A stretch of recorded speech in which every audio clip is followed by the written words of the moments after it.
குற்றால அருவிகளில் வெள்ளப்பெருக்கு நீடிப்பதால் இரண்டாவது நாளாக அருவிகளில் குளிக்க தடை விதிக்கப்பட்டுள்ளது. இதுபற்றிய மேலும் விவரங்களை தருகிறார் நமது செய்தியாளர் தேவராஜன்.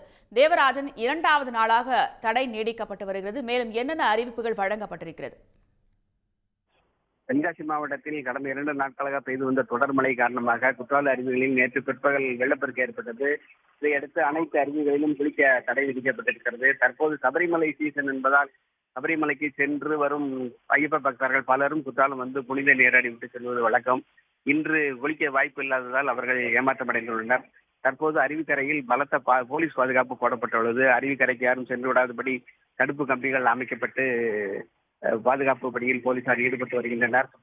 இன்று தற்போதைய பொறுத்தவரைக்கும் தென்காசி வட்டாரத்தில் தற்போது மழை இல்லை. மழை குறைந்த பிறகு வெள்ளப்பெருக்கு குறைந்த பிறகே குளிக்க பொதுமக்கள் அனுமதிக்கப்படுவார் என்று மாவட்ட நிர்வாக தரப்பில் தெரிவிக்கப்பட்டுள்ளது.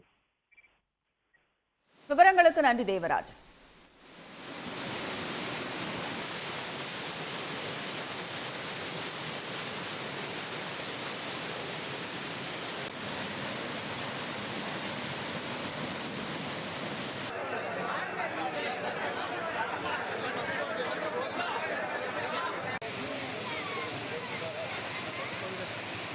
உடனுக்குடன் செய்திகளை தெரிந்து கொள்ள சன் நியூஸ் பெல் ஐகானை கிளிக் பண்ணுங்க.